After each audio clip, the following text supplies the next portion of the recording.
А дикость такая, а там хапают людей уже за что? За то, что мы расходимся. Что за дичь? Обожанные, что это робится? Як это болюче уже углядеть. Я пришла, стояла в очередь. Теперь идем и на людей копать. Просто идут люди домой уже. Ви бачили, як копають людей? Ну, певні ж, ви тепер йшла. Сина за руку тримаю. Только мужчин. Просто так. Ну а за что? За что это просто? Там нас не пустили выйти, туды нас не пустили выйти. Сказали, сюда идите. Мы идем сюда, это копают людей. Господи, спаси и сохрани. Нечистая сила. Толкнул женщину. Вы сказал, бачили? что она корова. Что? Такой один большой ОМОНовец высокий. У меня тут толкнул и фотография сказал, где-то что она корова. Отойди, жирная корова. А ви так само прийшли сюди у чергу Вот мы подавати? шли, Нас нас там там не не пустили, выпустили. мы стояли, спрашивали, куда нам идти. Нас там не Они выпустили, там не потом здесь выпускали, не мы выпустили, говорим, у нас две растолкнули машины, сюда. дайте нам пройти, мы сюда пошли, они вот тут. Ну вот фотография у меня есть этого, Покажите. который автозак, или как он называется, мужчина, который меня толкнул, Там там, большой такой ОМОНовец. крупный ОМОНовец. Большой очень. А за що высокий. вас він штрафнув? Ну мы тут здесь шли. Вот узкий проход, она шла. Мы шли, И с он ним её столкнулись, да. Он сказал, сказал, жирная корова. Що ви думаєте про таке ставлення?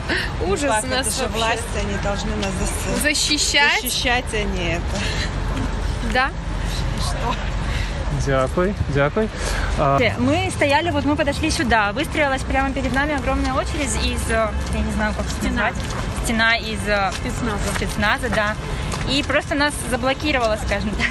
И мы не могли идти ни вперед, ни назад. И пытались выяснить, что нам делать, куда нам вообще идти, ну, в принципе. На что нам не отвечали абсолютным счетом ничего.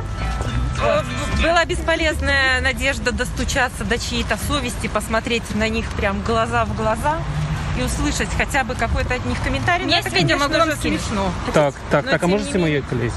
Как? Смотри, можете посмотреть, пока Давай. такое надо, но я думаю, надо. Нам идти, расскажите. Вы нас остановили, нам нельзя идти прямо. Да, покажите нам направление. Покажите людям, куда идти, То есть пожалуйста. они просто даже не отвечали ничего. Ладно, это не будет. Куда идти нам? Куда идти, парень, с голубыми глазами, с зелеными, с карими? Куда нам идти?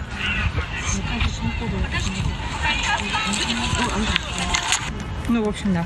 Як ви думаєте, чому всі не так себе поводили? Ну, що не було зрозуміло, що насамперед робити Почему людям? так думаешь? Потому что у нас нельзя даже чихнуть без спроса. Соответственно, отвечать на вопросы тоже нельзя. Дано указание, оно выполняется. Что еще? Надо.